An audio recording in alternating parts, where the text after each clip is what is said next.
وعباد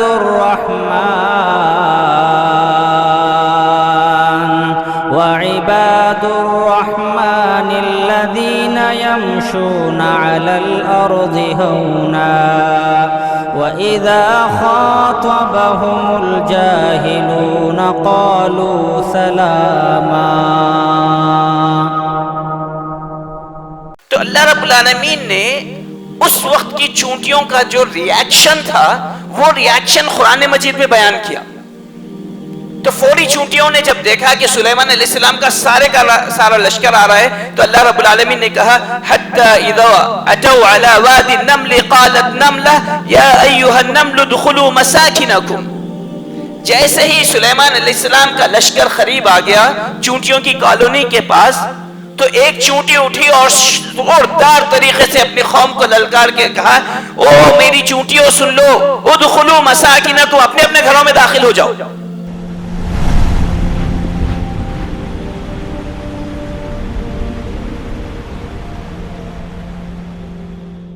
تمام تعریفیں اللہ رب العالمین وحدہ لا شریک کے لیے ہے، اور اللہ رب العالمین کی حمد، پھر نبی کریم صلی اللہ علیہ وسلم پر بے شمار درود و سلام بھیجنے کے بعد نبی کریم صلی اللہ علیہ وسلم کی بتائی ہوئی تعلیمات کے مطابق میں اپنے آپ کو اور عام تمام کو اس بات کی نصیحت کرتا ہوں کہ آپ اللہ کا تقوی اختیار کریں۔ اللہ کا تقوی کہ آپ کے ذہن میں یہ شعور ہو کہ مجھے ایک دن اللہ کے سامنے ٹھہرنا ہے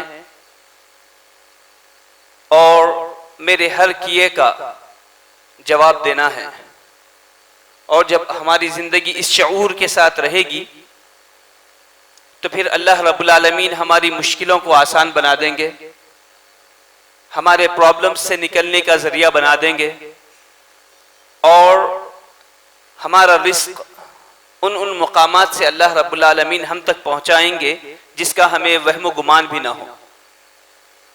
اور قیامت کے دن چونکہ ہم اللہ سے ڈرنے والے بنیں گے تو اللہ رب العالمین ہمیں بے خوف کر دے گا جب تک ہم جنت الفردوس میں داخل نہیں ہو جاتے۔ تو ہم اللہ رب العالمین سے دعا کرتے ہیں کہ اللہ رب العالمین ہمیں تقوی پر جینے والا بنائے اور ہماری موت تقوی پر لائے اور ہمارا شمار آخرت میں متقیوں میں فرمائے۔ معزز دوستو، آج کل کے جو حالات ہے ان حالات میں پوری دنیا میں جو مسلمانوں کی زندگیوں پر، ان کے ایمان پر، ان کے کاروبار پر حملے کیے جا رہے ہیں۔ کبھی عرب اسپرنگ کے نام پر تقریباً سارے گلف کو جنگوں کی ضبط میں لیا گیا اور ملینز آف پیپل چلے گئے، اس دنیا سے مار دیے گئے۔ اور اگر ہم دیکھیں لوکل انداز سے بھی تو اتنا بڑا ہمارا ملک ہے اور ملک کے نارتھ میں کچھ ہو رہا ہے، ساؤتھ میں کچھ ہو رہا ہے، اور حالات بالکل مختلف ہے، لیکن مجموعی طور پہ مسلمان اس کی زد میں بہت بری طریقے سے پھنسے ہوئے ہیں۔ بعض ایسے لوگ ہیں جو انتہائی مایوس ہو گئے ہیں، اور ان کی مایوسیت کی جو کیفیت اس حد تک پہنچ گئی ہے کہ وہ جان بچانے کے لیے مذہب بدل دیں، کوئی بات نہیں، ان کے لیے جان بچ جائے۔ یہ مایوسیت اور اللہ رب العالمین پر جو ہمارا ایمان ہے اس کی کمزوری کی علامت ہے۔ لیکن اس کے مقابلے میں ایک ہمارا حیدرآبادی کلچر ہے جو بنداس ہے، کسی چیز کی پرواہ نہیں ہے۔ آج اگر میں کھانا کھا لیا ہوں اچھی طرح تو مجھے پھر میری میٹنگ کا خلاصہ یہ ہے کہ کل میں کہاں کھانا کھاؤں گا، کس ہوٹل جاؤں گا، الا من رحم ربنا۔ لیکن ہم میں بھی کئی ایسے باشعور لوگ ہیں وہ ایسے نہیں ہیں، لیکن ایک تضاد ایسے ہے، ایک طرف مایوسی کی کیفیت، آپ دیکھیں واٹس ایپ گروپس بھرے ہوئے ہیں جس میں مسلمانوں کے ساتھ جو ناانصافیاں ہو رہی ہیں، اور ایک چیلنج کے بعد دوسرا چیلنج، دوسرے چیلنج کے بعد تیسرا چیلنج، تیسرے کے بعد ابھی ایک چیلنج سے نپٹنے کی آپ تیاری کر کے کچھ کر ہی رہے تھے کہ دوسرا چیلنج آپ کے سامنے کھڑا اور آپ پچھلے چیلنج کو بھول گئے، اس میں آپ کی ہزیمت ہو گئی، آپ کی مسجدیں چلی گئی، آپ کے خلاف میں قوانین بن گئے، لیکن ابھی ہم ہوش میں آ ہی رہے ہیں، آنے سے پہلے نئی چیز ہے۔ تو اللہ تعالیٰ نے قرآن مجید میں کئی واقعات بیان کیے ہیں، اور اس طرح کے حالات اہل ایمان کے لیے کوئی نئی بات نہیں ہے، ایسے ہوتے ہی رہتا ہے۔ اللہ رب العالمین نے ہمیں جب پیدا کیا ہے تو ہمیں پیدا کیا ہے آزمائشوں سے گھرا ہوا، کبھی ایمان کی آزمائش، کبھی مذہب کی آزمائش، کبھی خاندانوں میں آزمائش، کبھی کاروبار میں آزمائش، کبھی حلال و حرام کی آزمائش، آزمائش ہی آزمائش ہے۔ لَقَدْ خَلَقْنَا الْإِنسَانَ فِي كَبَدٍ، ہم نے یقیناً انسان کو آزمائشوں میں گھرا ہوا پیدا کیا ہے، اور ان آزمائش کے دور میں اگر تھوڑی سی راحت مل جاتی ہے تو اللہ کا شکر ادا کریں، تو آزمائش تو رہے گی۔ لیکن بعض ایسے واقعات اللہ تعالیٰ نے بیان کیے ہیں جو انتہائی معمولی محسوس ہوتے ہیں، لیکن اس میں ایک گہری تعلیم ہوتی ہے۔ قرآن مجید میں کوئی ایسی آیت نہیں ہے کہ جو بے مقصد وہ بیان کر دی گئی، ایسے نہیں ہے، واقعات ہے۔ قرآن مجید میں اللہ رب العالمین نے جانوروں اور حیوانات کے واقعات بیان کیے ہیں۔ 6 صورتیں ہیں قرآن مجید کی جن صورتوں کے نام جانوروں پر ہے یا حیوانات پر ہے، لیکن ایسے واقعات میں ایک بہترین واقعہ آتا ہے جس کے بارے میں مجھے 100% یقین ہے کہ ہمارے بچے بھی اس واقعے کو جانتے ہوں گے۔ تو ایک نبی تھے سلیمان علیہ السلام۔ سلیمان علیہ السلام کو اللہ رب العالمین نے ایکسٹرا آرڈنری پاورز دیے تھے۔ ایکسٹرا آرڈنری پاورز یہ تھے کہ جن بھی ان کی بات مانتے، پرندے بھی ان کی بات مانتے، جانور بھی ان کی بات مانتے، پہاڑ بھی ان کے ساتھ اللہ کی تسبیح کرتے، اور کئی ایسی چیزیں اللہ رب العالمین نے ان کو دی تھی کہ ہوا کے رخ کو وہ پھیر دیتے۔ یہ سلیمان علیہ السلام کی خصوصیت اللہ رب العالمین نے بیان کی۔ اسی خصوصیت کے ساتھ اللہ نے کہا کہ سلیمان علیہ السلام کے جو لشکر تھے ہم نے ان تمام کو جمع کر دیا۔ وَحُشِرَ لِسُلَيْمَانَ جُنُودُهُ، ہم نے سلیمان علیہ السلام کے سارے لشکر کو جمع کیا، اور یہ لشکر جانے لگا۔ جب وہ جانے لگے تو وہ آئے ایک ایسی وادی میں، ایک ایسے میدان میں جو چونٹیوں کی کالونی تھی، یعنی انسانوں کی جس طرح کالونی ہوتی ہے جہاں انسان بستے ہیں کہ ایک آرگنائز طریقے سے انسان زندگی گزارتے ہیں، اسی طرح سے چونٹیوں کی کالونی ہوتی ہے۔ چونٹی چھوٹی معمولی سی کیڑا ہے، اینٹس، تو یہ اینٹس کی کالونی پر آ گئے۔ تو اللہ رب العالمین نے اس وقت کی چونٹیوں کا جو ریاکشن تھا وہ ریاکشن قرآن مجید میں بیان کیا۔ تو فوری چونٹیوں نے جب دیکھا کہ سلیمان علیہ السلام کا سارا لشکر آ رہا ہے تو اللہ رب العالمین نے کہا حَتَّى إِذَا أَتَوْا عَلَى وَادِ النَّمْلِ قَالَتْ نَمْلَةٌ يَا أَيُّهَا النَّمْلُ ادْخُلُوا مَسَاكِنَكُمْ۔ جیسے ہی سلیمان علیہ السلام کا لشکر قریب آ گیا چونٹیوں کی کالونی کے پاس، تو ایک چونٹی اٹھی اور زوردار طریقے سے اپنی قوم کو للکار کے کہا، او میری چونٹیوں سن لو، ادخلوا مساکنکم، اپنے اپنے گھروں میں داخل ہو جاؤ، اپنے اپنے گھروں میں داخل ہو جاؤ، خاموش نہیں بیٹھو، اپنے اپنے گھروں میں داخل جاؤ۔ کیوں؟ پھر اس نے کہا لا یحتمنکم سلیمان وجنودہ، سلیمان علیہ السلام اور ان کی جو فوج آ رہی ہے ساتھ میں، وہ تمہارے گھروں کو روند نہ دے، وہ تمہیں برباد نہ کر دے، وہ تمہیں ختم نہ کر دے، مسل نہ دے، اندر چلے جاؤ، اندر چلے جاؤ سارے کے سارے۔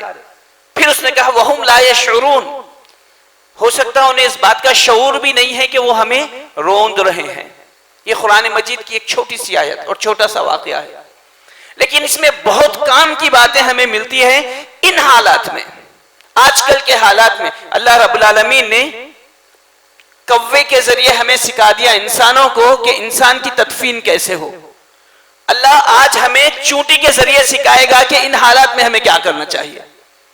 سب سے پہلی چیز، اس چونٹی نے یہ نہیں کہا کہ سلیمان علیہ السلام کی فوج آ رہی ہے، مجھے اپنی جان بچانی ہے.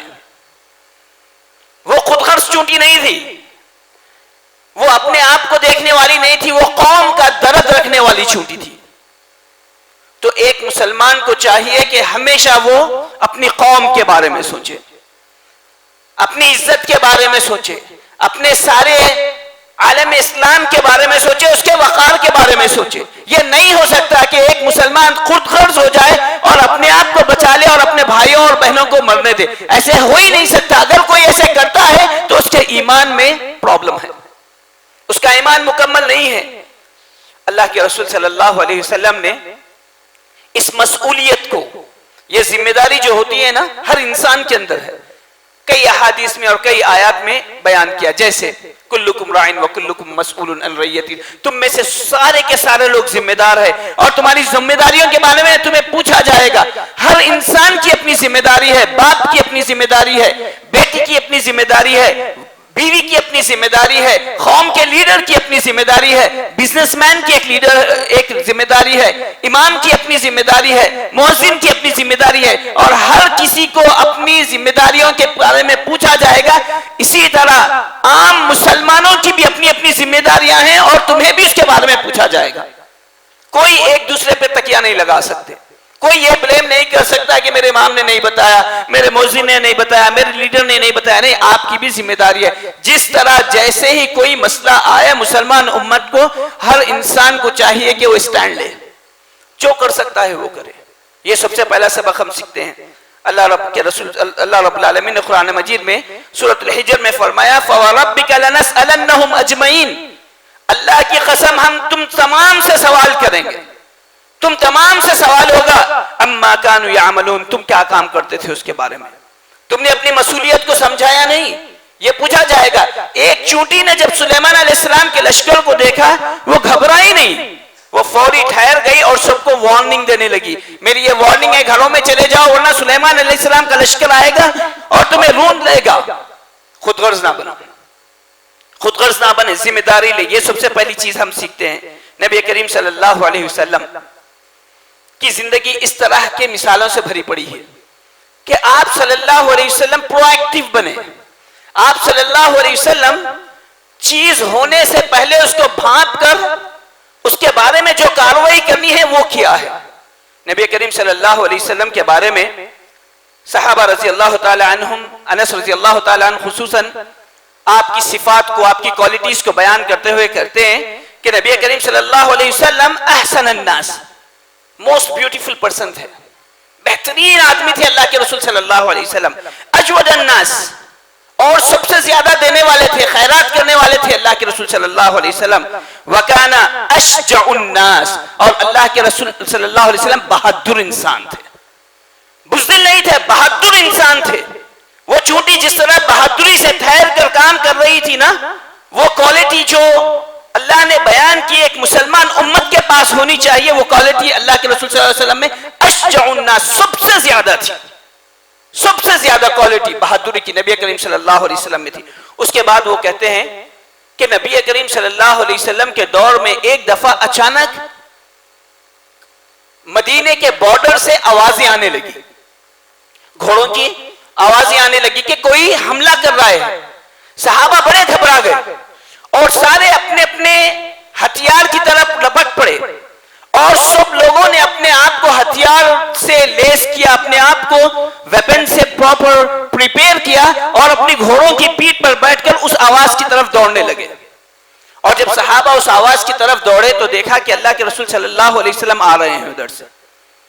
اللہ کے رسول صلی اللہ علیہ وسلم ادھر سے آ رہے ہیں اور آپ صلی اللہ علیہ وسلم طلحہ رضی اللہ تعالیٰ عنہ کے گھوڑے پر ہیں.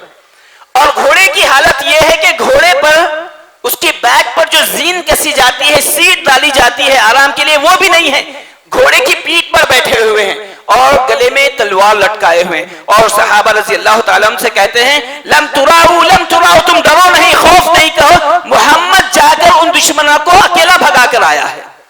یہ تمہارے نبی ہیں، یہ خطوہ ہے، یہ بہادری ہے. اور ہر انسان کے اندر بہادری ہونی چاہیے، بزدلی نہیں ہونی چاہیے. چونٹی سے سبق سیکھے. اور نبی کریم صلی اللہ علیہ وسلم کی ذات میں اس ایگزامپل کو دیکھیں اور اپنے اندر وہ چیز پیدا کریں. یہ وقت کی اہم ضرورت ہے. اور نبی کریم صلی اللہ علیہ وسلم جس طرح سے پریکٹیکل ایگزامپل ہمیں دے کر گئے ہیں، اسی طرح اللہ نے قرآن مجید میں کئی دوسری قوموں کی بھی رسپانسبل جو لوگ تھے نا، ان کی سٹوریز ہمیں بیان کی ہے قرآن مجید میں. ہم میں سے کئی لوگوں کو سورہ یاسین یاد ہے. سورہ یاسین میں کیا ہوا؟ وَجَاءَ بِنَقْصَ الْمَدِينَةِ رَجُلٌ يَسْعَى، ایک آدمی آیا بھاگتا ہوا اپنی رسپانسبلٹی کو سنبھالتے ہوئے اپنی قوم کی طرف آیا. وہ وارن کرنے لگا، بولا ایک اللہ کی عبادت کرنا، ایک ورنہ تمہیں جہنم میں جانا پڑے گا وغیرہ وغیرہ. اللہ نے پورا قصہ ہمارے سامنے رکھ دیا. کیوں وہ قصہ؟ اس قصے سے ہمارا لینا دینا کیا ہے؟ خوف نہ کھائیں، بہادری کے ساتھ اپنی بات کو رکھیں، ذمہ داری اٹھائیں، اور ذمہ داری یہ سمجھے کہ یہ میری ذمہ داری ہے، کسی اور کی نہیں ہے. کسی اور کی ذمہ، میری اپنی ذمہ داری ہے. اور جتنی چیز ہم کر سکتے ہیں اتنا کریں، باقی اللہ پر چھوڑ دیں. ایک صحابی کے بارے میں آتا ہے کہ نبی کریم صلی اللہ علیہ وسلم نے فرمایا کہ ایک صحابی جنت میں داخل ہو گئے. اور جنت میں کیوں داخل ہوئے پتا ہے؟ صرف اس لیے داخل ہوئے کہ وہ ایک راستے سے جا رہے تھے. اس راستے پر ایک درخت تھا، اور اس درخت کی ایک ٹہنی راستے میں آ کر جانے آنے والوں کے لیے تھوڑی سی دشواری پیدا کر رہی تھی کہ کسی کو جھک کے جانا پڑ رہا ہے، کسی کو اس کو ہٹا کر جانا پڑ رہا ہے. تو اس صحابی نے اس کو اپنی ذمہ داری سمجھا کہ میں راستے سے اس چیز کو صحیح کر دوں. انہوں نے اس ڈالی کو توڑ دیا اور راستہ صحیح بنا دیا. یہ ایک سوشل رسپانسبلٹی ہے. ایک ایسے قوم ہم تمام کی رسپانسبلٹی ہے کہ جو ہم کر سکتے ہیں وہ کریں، دوسرے پر نہ چھوڑیں. یہ میرا کام نہیں ہے بھائی، بلدیہ کا کام ہے، بلدیہ آئے گی کرے گی. یہ میرا کام نہیں ہے بھائی، یہ مالک مکان کا کام ہے، جب آئے گا. نہیں، انہوں نے اس کو توڑ دیا، بس راستہ صاف کر دیا. اللہ کے رسول صلی اللہ علیہ وسلم نے کہا کہ اس راستہ صاف کرنے کی وجہ سے، وہ جو ذمہ داری انہوں نے لی تھی نا، اس کی وجہ سے اللہ نے انہیں جنت میں داخل کر دیا. مسلمانوں، تم اس قوم کی امت ہو جہاں تم ایک چھوٹا بھی کام کرتے ہو نا، دل میں جہاں سکون ملتا ہے اس دنیا میں، آخرت میں جنت پکی ہے. تو اس چھوٹے چھوٹے کاموں کو برا مت مانو اور برا مت سمجھو، اور یہ بھی نہ سمجھو کہ یہ میری رسپانسبلٹی نہیں، یہ ہماری رسپانسبلٹی ہے. یہ سب سے پہلا سبق ہمیں ملتا ہے. اور قوم کے بارے میں جب آپ سوچتے ہیں تو بے شمار احادیث اللہ کے رسول صلی اللہ علیہ وسلم کی ہمیں ملتی ہیں جو ہمیں انکریج کرتی ہے کہ ہم سب قوم کے بارے میں سوچیں. مسلمان ایک جسم کی مانند ہے، اور جسم کے کوئی بھی حصے میں مار لگتی ہے، چوٹ پہنچتی ہے تو سارا جسم اس کی تکلیف کو محسوس کرتا ہے، اور اس کا اثر یہ ہوتا ہے کہ ایسے ریاکشن آپ کو بخار آ جاتا ہے. اگر نارتھ کے مسلمان تکلیف میں ہیں تو ساؤتھ کے مسلمانوں میں درد ہونا چاہیے. اگر دنیا کے کوئی اور کونے کا مسلمان مرتا ہے تو ہمیں اس کی تکلیف اور چبھن محسوس ہونی چاہیے. یہ ایمان کا تقاضا ہے، یہ ایمان کا تقاضا. اور نبی کریم صلی اللہ علیہ وسلم نے کہا تم ساری کی ساری امت ایک دیوار کی مانند ہو. جس طرح دیوار میں ایک اینٹ دوسری اینٹ کو مضبوط کرتی ہے، اس طرح تم ایک دوسرے کو مضبوط کرتے ہو. اگر تم اکیلے رہ جاؤ گے تو مر جاؤ گے. اپنے آپ کا سوچو گے، صرف سیلفش بن جاؤ گے تو ایک دن کی زندگی زیادہ مل جائے گی، پھر اس کے بعد کتے کی موت مرو گے. مسلمان ایسا ہو ہی نہیں سکتا. مسلمان ایک بہادر ہوتا ہے، اور یہی ہمیں اس چونٹی نے سکھایا ہے. سلیمان علیہ السلام کے اس واقعے کی چونٹی نے سکھایا. اللہ رب العالمین ہم تمام کو اس چیز کو سمجھنے کی توفیق عطا فرمائے. اب اور آگے بڑھتے ہیں اسی واقعے کو لے کر. چونٹی نے ایک بات کہی، لا یحتمنکم سلیمان وجنود. سلیمان علیہ السلام اور ان کی جو فوج ہے وہ تمہارے گھروں کو تباہ و برباد نہ کر دے، مسل کر نہ رکھ دے. یہ ایک ایسی محال چیز ہے کہ ایک کالونی سے ایک فوج جا رہی ہے تو سارے کے ساری چونٹی نہیں مرے گی، تھوڑے سے مر جائیں گے. لیکن جو ایک میکسیمم پوسیبل چیز ہو سکتی ہے، چونٹی نے اس چیز کو بتایا تاکہ سارے کے سارے پریپیئر ہو جائیں، تاکہ سارے کے سارے ریڈی ہو جائیں، تاکہ سارے کے سارے اپنے آپ کے بچاؤ کا انتظام کر لیں، تاکہ سارے کے سارے چوکنے ہو جائے. یہ کیا سکھاتی ہے چیز؟ یہ سکھاتی ہے کہ حالات حاضرہ پہ آپ کی سخت نظر ہو، اور ہر آنے والی چیز کے مقابلے کے لیے ایک دوسرے کو آپ ہوشیار کرتے رہیں. یہ وتواصوا بالحق وتواصوا بالصبر کے ضمن میں آتا ہے کہ ایک دوسرے کو صبر کی تلقین کرتے ہیں، ایک دوسرے کو حق کی تلقین کرتے ہیں. یہ بھی حق ہے، یہ بھی صبر ہے کہ اس معاملے میں جو جو چیزیں آئیں گی اس پر آپ کو صبر کرنا پڑے گا. لیکن یہاں پر ایک اہم چیز جو ہم تمام کو سمجھنے کی ہے وہ یہ ہے کہ ہم میں سے بہت سارے ہوتے ہیں جو کی بورڈ واریر ہوتے ہیں، جو کی بورڈ واریر ہوتے ہیں، کی بورڈ واریر جو کی پیڈ کے پیچھے بیٹھ کر یا فون پر بیٹھ کر اپنے پورے جذبات کا اظہار کرتے ہیں، پوری رات وہ لڑائی میں لگا دیں گے کہ ایسے ہوگا یا ایسے نہیں ہوگا، یہ پولیٹیشین چور ہے یا وہ پولیٹیشین اچھا ہے، لیکن ان کی جو وار ہے وہ بس اسی حد تک ہے، اسی حد تک ہے۔ دوستو یہ یاد رکھیں، اگر اس چیز میں ہم ٹائم ویسٹ کر لیں کہ کون صحیح ہے کون غلط ہے اور صرف کی بورڈ واریر بن کر رہ جائیں، یقین مانیں یہ کی بورڈ واریر جو ہوتے ہیں نا، یہ دنیا کو اور مسلمانوں کو زیادہ نقصان پہنچاتے ہیں، یہ زیادہ نقصان پہنچاتے ہیں۔ یقیناً لکھنے کی بڑی اہمیت ہے، لکھنے کی بڑی اہمیت ہے، بولنے کی بڑی اہمیت ہے، لیکن ہر چیز کا ایک مقام ہے اور ہر انسان کی ایک پوزیشن ہے، اس کو سمجھنا ضروری ہے۔ نبی کریم صلی اللہ علیہ وسلم نے اس بارے میں جو باتیں بتائی ہیں اس میں سے ایک اہم بات یہ ہے کہ خواب میں نبی کریم صلی اللہ علیہ وسلم نے دیکھا کہ ایک ایسا آدمی تھا جسے عذاب دیا جا رہا تھا اور عذاب بڑا سخت تھا۔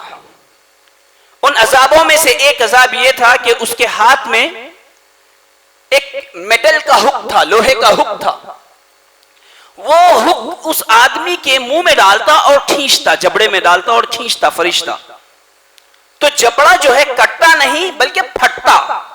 کٹنے اور پھٹنے میں بڑا فرق ہے، کٹنا اسموتھ ہوتا ہے، پھٹنا درد والا ہوتا ہے، تو چارہ چیر دیتا، پھاڑ دیتا اور وہ لے کر آتا اس کی گردن تک، پھر اس کے بعد وہی ہک کو لیتا اس کی ناک میں ڈالتا اور اسی طرح سے کھینچتا، پھر فرشتہ اس رائٹ سائڈ سے لیفٹ سائڈ کی طرف آتا اور وہی کام کرتا، پھر اس جب تک وہ اس کام سے فارغ ہوتا لیفٹ سائڈ سے، اللہ رب العالمین اس بندے کی پھر شفا دیتے تھے، اس کا جو جبڑا ہے وہ واپس نارمل حیثیت پر آ جاتا، تو پھر فرشتہ پلٹ کر یہی آیا، وہی کام کرنے لگا۔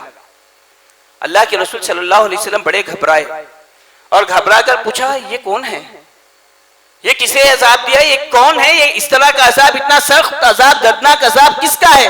تو وہ کہتے ہیں کہ یہ بندہ وہ بندہ ہے جو جھوٹ بولتا تھا، تبلغ الآفاق، اور دیکھتے ہی دیکھتے ہورائزن تک پہنچ جاتی کہ دنیا کے کونے کونے میں وہ بات پہنچ جاتی۔ یہ بات پچھلے دنوں میں بڑی محال لگتی تھی کہ کیسے دنیا کے کونے کونے پر پہنچ جائے، لیکن آج کی تاریخ میں یہ بات پاسبل ہے کہ آپ نے ایک ویڈیو بنائی، ایک ٹویٹ کیا، آپ نے ایک بات جھوٹی پھیلا دی اور وہ آفاق تک پہنچ جائے۔ دوستو بات پھیلانے سے پہلے اس کی تحقیق کر لیا کرو۔ اگر آپ کسی کو ڈرا رہے ہیں یا کسی کو کوئی بات بتا رہے ہیں تو اس بارے میں سب سے پہلے یہ سوچ لیں کہ بتانا تو صحیح ہے، لیکن کیا وہ بات کا کچھ اثر ہے، کیا اس کی ضرورت ہے، کیا وہ صرف لغو بات ہے، بیکار بات ہے؟ اگر بیکار بات ہے تو ہر جو میسج آپ کو ملتا ہے ضروری نہیں ہے کہ اس کو آپ فارورڈ کر دیں۔ جب آپ ضروری سمجھ کر فارورڈ کر دیں گے تو آپ بےہودہ باتوں میں پڑ رہے ہیں۔ تو دوسری اہم بات یہ ہے کہ جو بھی بات آ رہی ہے اس کو تحقیق کر لیں، تحقیق کرنے کے بعد اس بات کو آگے بڑھائیں۔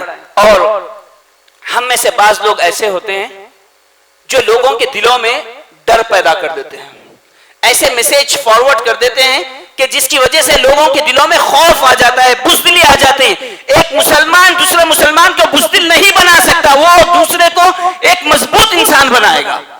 اللہ کے رسول صلی اللہ علیہ وسلم کی حدیث ہے کہ اگر ایک آدمی آ کر کہتا ہے کہ اذا قال الرجل هلك الناس فهو اهلكهم، نبی کریم صلی اللہ علیہ وسلم نے کہا کہ اگر ایک آدمی آ کر کہتا ہے ہائے ہائے سارے مسلمان مر گئے، ایک خوف ڈال دیا، وہ لوگ مر رہے ہیں، ایسے خوف اگر اس نے پیدا کر دیا تو اللہ کے رسول نے کہا کہ اس کی رسپانسبلٹی اسی آدمی پر ہے، کیونکہ اسی نے ان مسلمانوں کو بھی مارا، ان کے بزدل بنا دیا۔ نہیں، مسلمان بزدل نہیں بنائے گا۔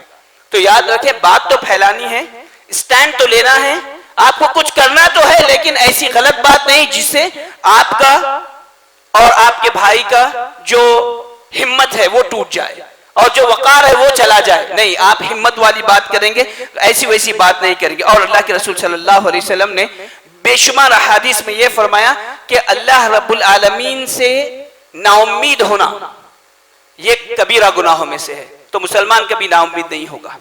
لیکن ہم سب کا ایک کام ہے, ہمیں وہ کام کرنا چاہیے جو ہم کو یہ چونٹی سے ملتا ہے. اللہ رب العالمین توفیق عطا فرمائے. اور آگے بڑھتے ہیں اسی چونٹی کی بات کو لے کر. چونٹی نے اور ایک بات یہ کہی, وَهُمْ لَا يَشْعُرُونَ.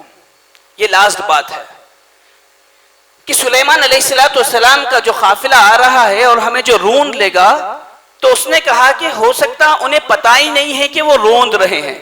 یہ چیز کیا ہے؟ سبحان اللہ, کیوں اللہ رب العالمین نے اتنی ڈیٹیل میں یہ بات بتائی؟ یہ جو وہم لا یشعرون والی بات ہے کہ ان کو پتہ ہی نہیں کہ وہ ہمیں روند رہے ہیں, یہ ہے حسن الظن. اس چونٹی کا اچھا سوچنا, اچھا گمان کرنا سلیمان علیہ السلام اور دوسروں کے بارے میں. مسلمانوں, اپنے لیڈروں کی عزت کرو, اپنے اماموں کی عزت کرو, اپنے علماء کی عزت کرو, بدگمانی سے بچو. یاد رکھو, اگر یہ لیڈرشپ تمہارے پاس سے چلے گئی تمہارا کوئی نہیں ہوگا. اگر تم نے علماء کی عزتوں کو اچھال دیا, پھر تمہارا کون ہوگا جو تمہاری نمائندگی کر پائے گا؟ تم صرف فٹ بال ٹیم میں جو فٹ بال ہوتا ہے اس طرح کی حیثیت تمہاری ہو جائے گی. بہت اہم چیز ہوں گے لیکن سب کے لات کھائیں گے, سب کے لات کھائیں گے. تمہاری عزت علماء کی عزت سے ہے, تمہاری عزت اماموں کی عزت سے ہے, تمہاری عزت تمہارے لیڈر سے ہے. ہمیشہ یاد رکھے, تم ان کے ساتھ حسن ظن رکھیں, ان کے ساتھ حسن ظن رکھیں. نبی کریم صلی اللہ علیہ وسلم کی حدیث ہے اور انتہائی پیاری حدیث ہے. نبی کریم صلی اللہ علیہ وسلم نے فرمایا, حسن الظن من حسن العبادہ. کسی کے ساتھ اچھا گمان رکھنا وہ تمہاری اچھی عبادت کرنے کے برابر ہے, وہ اچھی عبادت کرنے کے برابر ہے. سبحان اللہ, ہمیں معلومات پہلے تو ہوتی نہیں ہیں, جو ہوتی ہیں وہ واٹس ایپ یونیورسٹی کی ہوتی ہیں, اور اس کو ہم بیس بنا کر علماء کی توہین کر دیتے ہیں, ہمارے لیڈروں کی توہین کر دیتے ہیں, ان کی غیبت کر دیتے ہیں, اس میں تہمت باندھ لیتے ہیں. ذرا یہ سوچیں کہ ان ساری چیزوں کی کتنا عذاب ہے, دنیا میں بھی ہے اور آخرت میں بھی ہے. ایک چونٹی سے سبق لے. چونٹی نے کہا وہ ہمیں رون دیں گے, ختم کر دیں گے اور انہیں ہوش بھی نہیں ہوگا. اس نے بدگمانی نہیں کی, اچھا گمان رکھا ہے. اور یہ اللہ رب العالمین نے ہمیں ایک بڑا لیسن دیا ہے. اس لیسن سے ہمیں یہ ملتا ہے کہ ہم اپنے علماء اور لیڈرز کی عزت کریں, ان پر بھروسہ کریں. اگر وہ چیٹ کرتے ہیں تو یقیناً اللہ رب العالمین انہیں نیست و نابود کرے گا. لیکن تمہارے پاس کوئی چوائس تو نہیں ہے, تو اپنے علماء کی اور اپنے لیڈرز کی قدر کریں. اور ایک اللہ کے رسول صلی اللہ علیہ وسلم کی حدیث ہے جس میں اللہ کے رسول صلی اللہ علیہ وسلم نے فرمایا, من حسن عبادت المرء حسن الظن. ایک انسان کی اچھی عبادت, جس طرح آپ نماز کو پرفیکٹ کرنا چاہتے ہیں, نماز کو اللہ کے رسول صلی اللہ علیہ وسلم کی نماز کی طرح پڑھنا چاہتے ہیں, آپ چاہتے ہیں کہ آپ رفع الیدین بھی کریں, آپ چاہتے ہیں کہ آپ سینے پر ہاتھ بھی باندھیں, آپ چاہتے ہیں کہ آپ رکوع اور سجود پراپر ہو, نارمل انداز سے ہو, آپ چاہتے ہیں کہ آپ کی نماز میں قرات انتہائی سکون اور طمانینت کے ساتھ ہو. اسی طریقے سے آپ کو کرنا پڑے گا کہ سب کے بارے میں اچھا گمان رکھنا پڑے گا, علماء کے بارے میں اور اپنے لیڈرز کے بارے میں. عمر رضی اللہ تعالیٰ عنہ کے بارے میں یہ بات آتی ہے کہ عمر رضی اللہ تعالیٰ عنہ نے کہا کہ اگر کسی بھائی کے بارے میں کوئی بات تمہیں معلوم ہو جائے تو سب سے اچھی جو پلیس ہے اس پلیس پر رکھ کر اس پر گمان کریں, سب سے اچھا گمان جو کر سکتے ہیں وہ کریں.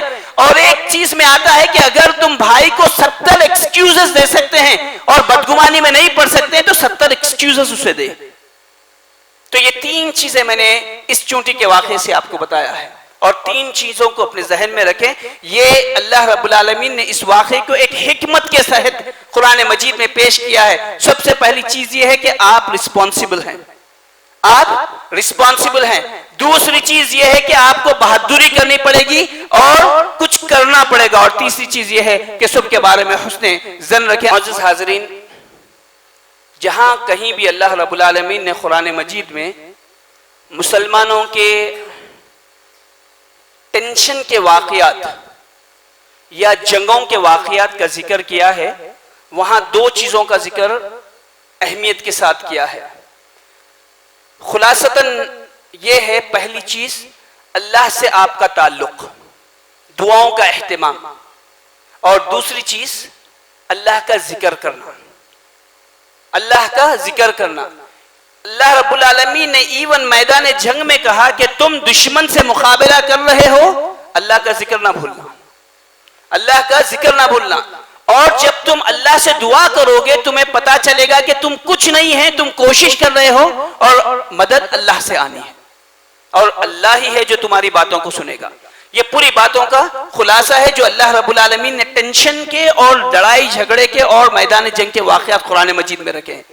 تو ایز اے مسلم ہر وقت اپنی زبان کو اللہ کے ذکر سے تر رکھیں اور اللہ رب العالمین سے دعا کریں، اور جب آپ دوسرے مسلمانوں کے بارے میں دعا کریں گے تو فرشتے آپ کے لیے دعا کریں گے۔ اللہ رب العالمین ہمیں توفیق دے کہ ہم ان باتوں کو سمجھیں اور اس پر عمل کریں۔ اقول قولی ھذا واستغفر اللہ لی ولکم ولسائر المسلمین فاستغفروا انہ ھو الغفور الرحیم۔ واقم الصلاۃ۔